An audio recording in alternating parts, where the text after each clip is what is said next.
नमस्कार, ये आकाशवाणी शिमला है। अब आप राकेश शर्मा से प्रादेशिक समाचार सुनिए। पहले आज के मुख्य समाचार। मुख्यमंत्री ने अधिकारियों को इंतकाल, तकसीम और निशानदेही के लंबित मामलों का निपटारा 20 जनवरी 2024 तक करने के दिए निर्देश। केंद्रीय सूचना व प्रसारण मंत्री अनुराग सिंह ठाकुर ने 54वें अंतर्राष्ट्रीय फिल्म फेस्टिवल का किया शुभारंभ। कहा, भारतीय फिल्म बाजार दुनिया के बड़े बाजारों में शुमार।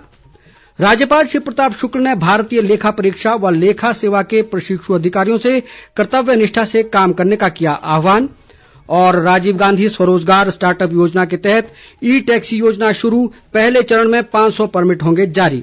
अब समाचार विस्तार से।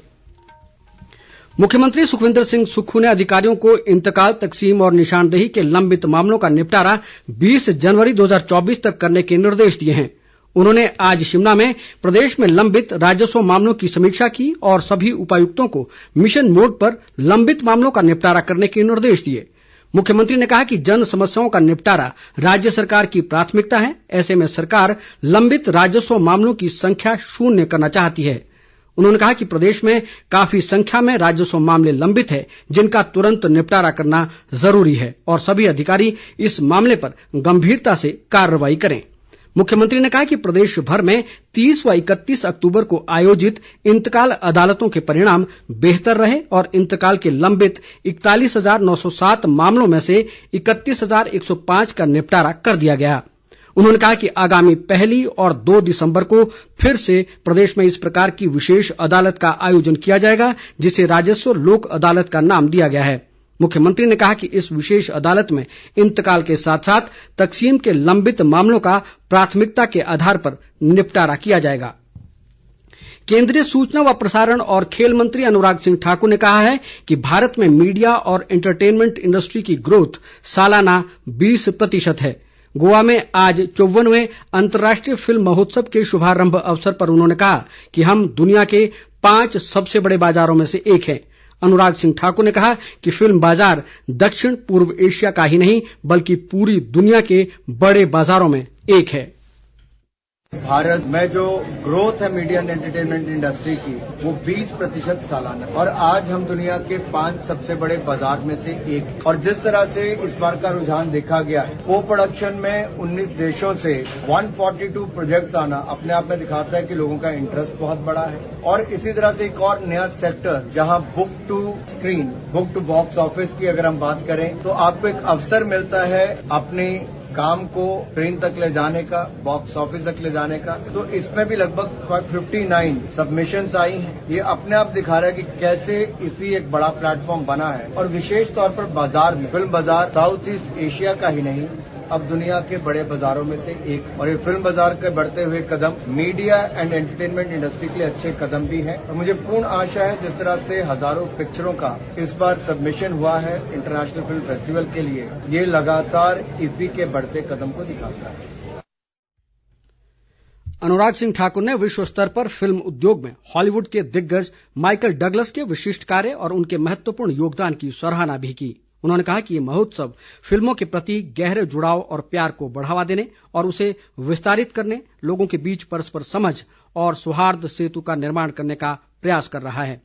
केंद्रीय मंत्री ने कहा कि इस साल 3 गुना ज्यादा लगभग 3000 फिल्मों का आना दुनिया भर में इफ्फी के बढ़ते महत्व को दर्शाता है। राज्यपाल शिव प्रताप शुक्ल ने आज शिमला के ऐतिहासिक गेयटी थिएटर में भारतीय लेखा परीक्षा व लेखा सेवा के 2023 बैच के प्रशिक्षु अधिकारियों के प्रशिक्षण कार्यक्रम और लेखा परीक्षा सप्ताह समारोह का शुभारंभ किया। इस अवसर पर उन्होंने प्रशिक्षु अधिकारियों से जीवन में मानवीय संवेदनाओं को ध्यान में रखते हुए लोक सेवक के रूप में कर्तव्य निष्ठा के साथ काम करने का आह्वान किया। राज्यपाल ने कहा कि लोक सेवकों के रूप में वे लोगों के कल्याण और उत्थान के लिए काम करने के साथ साथ देश की अर्थव्यवस्था को सुदृढ़ करने में उल्लेखनीय भूमिका निभा सकते हैं। शिव प्रताप शुक्ल ने कहा कि समाज के वंचित लोगों की भलाई की दिशा में संसाधनों का सदुपयोग किया जाना चाहिए और इस प्रयास में नियंत्रक महालेखा परीक्षक की भूमिका महत्वपूर्ण रहती है। उन्होंने प्रशिक्षु अधिकारियों को राज्य सरकारों के साथ सक्रिय रूप से तालमेल रखकर वित्तीय रिपोर्ट तैयार करने के लिए प्रोत्साहित किया। राज्यपाल ने प्रशिक्षु अधिकारियों को निरंतर नई सोच के साथ काम करने के लिए भी प्रेरित किया। उन्होंने राष्ट्रीय लेखा परीक्षा और लेखा अकादमी शिमला की कॉफी टेबल बुक का भी विमोचन किया।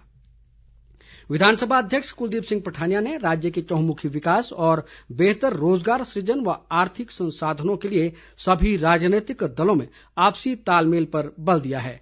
वे आज सोलन जिला के बद्दी में कार्यरत चंबा जिला के भटियात विधानसभा क्षेत्र के कर्मचारियों व कामगारों के साथ आयोजित संवाद कार्यक्रम को संबोधित कर रहे थे।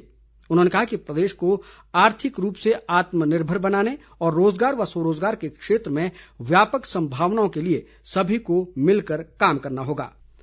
मुख्यमंत्री सुखविंदर सिंह सुक्खू ने आज शिमला से 680 करोड़ रुपए की राजीव गांधी स्वरोजगार स्टार्टअप योजना के पहले चरण के तहत ई टैक्सी योजना का शुभारंभ किया। इस दौरान उन्होंने ई टैक्सी के लिए ऑनलाइन पंजीकरण करने के लिए परिवहन विभाग की वेबसाइट का शुभारंभ भी किया, जिसके माध्यम से आवेदक 1 महीने की अवधि के भीतर इस वेबसाइट पर जाकर अपना पंजीकरण करवा सकते हैं।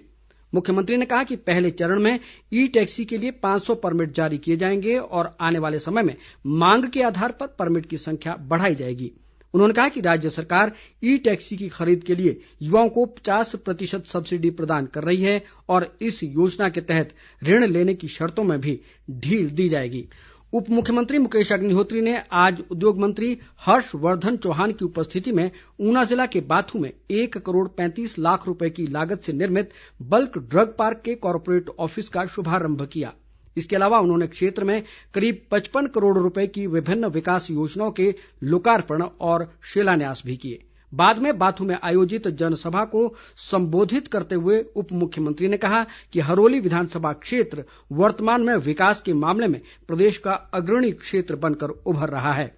उन्होंने कहा कि क्षेत्र में अकादमिक और व्यावसायिक शैक्षणिक संस्थान खोले गए हैं, जिससे विद्यार्थियों को घर द्वार पर ही उच्च शिक्षा की सुविधा मिल रही है। उप मुख्यमंत्री ने कहा कि क्षेत्र में प्रदेश का सबसे बड़ा जल भंडारण टैंक पोलियां में बनाया जा रहा है। स्वास्थ्य मंत्री कर्नल धनीराम शांडिल ने कहा है कि प्रदेश सरकार गौ सेवा कराने वालों को सम्मानित करेगी और इस पुनीत कार्य में उनकी हर संभव मदद करेगी। ये बात स्वास्थ्य मंत्री ने आज सोलन में गोपाष्टमी के अवसर पर आयोजित एक कार्यक्रम में कही। इस दौरान उन्होंने सोलन स्थित आश्रय गौशाला में गौ पूजन किया और सभी से गौ सेवा करने का आग्रह किया। शांडिल ने पशुओं को सड़कों पर लावारिस छोड़ने पर चिंता जताई। उन्होंने इस मौके पर जन समस्याएं भी सुनी और अधिकारियों को इनके जल्द निपटारे के निर्देश दिए। इस बीच भाजपा के वरिष्ठ नेता व पूर्व मुख्यमंत्री प्रेम कुमार धूमल ने गोपाष्टमी के पर्व पर हमीरपुर के ठाकुर द्वारा गौशाला जमली धाम में गौ पूजन किया और हवन यज्ञ में आहुति डाली। प्रेम कुमार धूमल ने लोगों से देसी गाय पालने का आह्वान करते हुए कहा कि गौ सेवा सबसे बड़ा धर्म है। उन्होंने कहा कि गौ माता भारतीय संस्कृति की प्रतीक है और आज प्रदेश में बड़ी तादाद में गौशालाएं चल रही हैं। धूमल ने लोगों से गौधन को सड़कों पर न छोड़ने और उसकी रक्षा के लिए हमेशा समाज में भागीदारी निभाने का संकल्प लेने का भी आग्रह किया। इस मौके पर उन्होंने मातृशक्ति और अन्य श्रद्धालुओं के साथ श्रीमद् भागवत अमर कथा का श्रवण किया। इस दौरान धूमल ने गौ सेवकों को सम्मानित भी किया। भाजपा के प्रदेशाध्यक्ष राजीव बिंदल ने कहा है कि विकसित भारत संकल्प यात्रा केंद्र की मोदी सरकार द्वारा पिछले 9 वर्षों के दौरान शुरू की गई जन कल्याणकारी योजनाओं की जानकारी देने के लिए चलाई गई है। उन्होंने कहा कि 15 नवंबर को प्रधानमंत्री नरेंद्र मोदी द्वारा झारखंड से इस यात्रा का शुभारंभ किया गया और इसके पहले चरण में ये हिमाचल के जनजातीय क्षेत्रों में चल रही है। बिंदल ने कहा कि विकसित भारत संकल्प यात्रा रथ गांव-गांव में पहुंचेंगे और महिलाओं, युवाओं और आम जनमानस को रोजगार संबंधी योजनाओं सहित अन्य सभी जन कल्याणकारी योजनाओं की जानकारी दी जाएगी। उन्होंने कहा कि प्रदेश में इस यात्रा के अंतर्गत 90 गाड़ियां चलने वाली हैं। बिंदल ने अधिक से अधिक लोगों से इस यात्रा से जुड़ने का आह्वान करते हुए कहा कि इस यात्रा से हम जितने लोगों को जोड़ेंगे उतना जल्दी गरीब कल्याण योजनाओं को धरातल पर पहुंचा सकेंगे। शिक्षा मंत्री रोहित ठाकुर ने कहा है कि वर्तमान राज्य सरकार ग्रामीण व दुर्गम क्षेत्रों में शिक्षा के आधारभूत ढांचे को सुदृढ़ करने के लिए कृत संकल्प है। उन्होंने आज शिमला जिला में चौपाल विधानसभा क्षेत्र की राजकीय उत्कृष्ट वरिष्ठ माध्यमिक पाठशाला नेरवा में आयोजित 5 दिवसीय अंडर 19 राज्य स्तरीय सांस्कृतिक प्रतियोगिता के समापन समारोह में बतौर मुख्य अतिथि शिरकत की। उन्होंने कहा कि सांस्कृतिक गतिविधियों का बच्चों के संपूर्ण व्यक्तित्व निर्माण में अहम योगदान है और शिक्षकों व अभिभावकों को उन्हें सांस्कृतिक गतिविधियों की ओर प्रोत्साहित करना चाहिए। रोहित ठाकुर ने कहा कि ग्रामीण व दुर्गम क्षेत्रों में रिक्त पड़े शिक्षकों के पदों को भरने के लिए 6000 नए शिक्षक भर्ती किए जा रहे हैं। प्रतियोगिता में प्रदेश के सभी जिलों से 1100 छात्र छात्राओं ने भाग लिया। अंत में मुख्य समाचार एक बार फिर। मुख्यमंत्री ने अधिकारियों को इंतकाल, तकसीम और निशानदेही के लंबित मामलों का निपटारा 20 जनवरी 2024 तक करने के दिए निर्देश। केंद्रीय सूचना व प्रसारण मंत्री अनुराग सिंह ठाकुर ने 54वें अंतर्राष्ट्रीय फिल्म फेस्टिवल का किया शुभारंभ। कहा, भारतीय फिल्म बाजार दुनिया के बड़े बाजारों में शुमार। राज्यपाल शिव प्रताप शुक्ल ने भारतीय लेखा परीक्षा व लेखा सेवा के प्रशिक्षु अधिकारियों से कर्तव्य निष्ठा से काम करने का किया आह्वान। और राजीव गांधी स्वरोजगार स्टार्टअप योजना के तहत ई टैक्सी योजना शुरू, पहले चरण में 500 परमिट होंगे जारी। इसके साथ ही समाचार बुलेटिन समाप्त हुआ। नमस्कार।